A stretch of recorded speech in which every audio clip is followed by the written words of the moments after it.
honekin natorkizue, eta kasu honetan ikusiko duguna izango da nola atera ispilu esferikoaren ekuazioa. Aurreko bideo batean erakutsi nizuen nola lortu dioptrio esferikoaren oinarrizko ekuazioa dela hau, eta orain ikusiko dugu hemendik abiatuta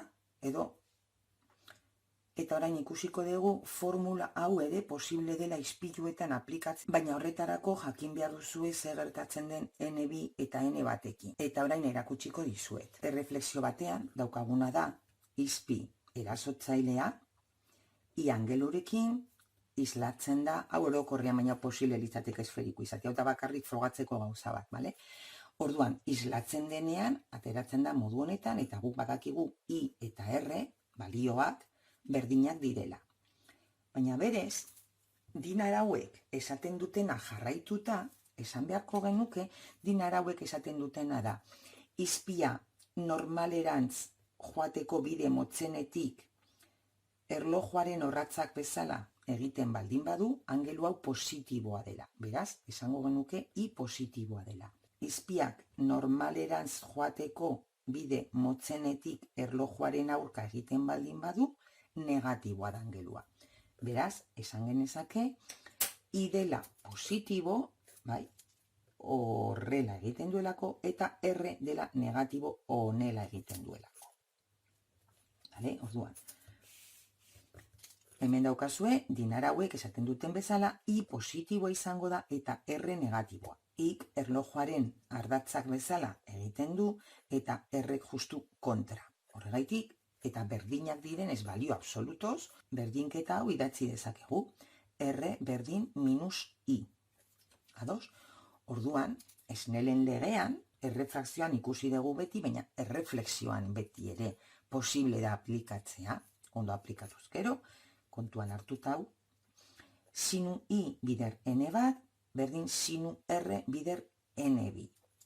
Bai? Badakigu ez daudela bi ingurune, baina nolabait ikusiko dugu zer lazio dagoen bi hauen artean.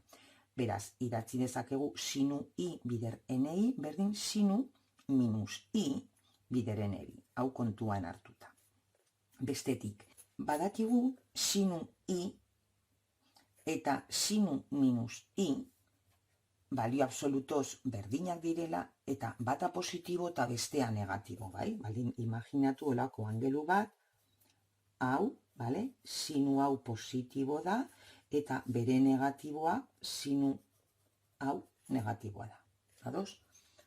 Orduan, esan dezakegu sinu I bider N1 dela minus sinu I bider N2. Sinu I eta sinu I simplifikatzen ditugu eta gelditzen dena da N1 berdin minus N2. Hau da, ispiluetan posible daukagu aplikatzea dioptrio esferikoaren ekuazio orokorra kontuan hartuta N1 berdin minus N2 dela. Eta orain ikusiko duzue, hemen daukagu dioptrio esferikoaren ekuazioa eta aplikatuko dugu berdinketa hau. Berdinketa hori aplikatuta, hau da, daukaguna, bai? N2 funtziopean utzi dut, orduan, N2 ken minus N2, zati R berdin N2 zati isa prima, ken minus N2 zati isa. Hau, eragiketak eginda, bi N2 zati R berdin N2 zati isa prima, gehi N2 zati isa.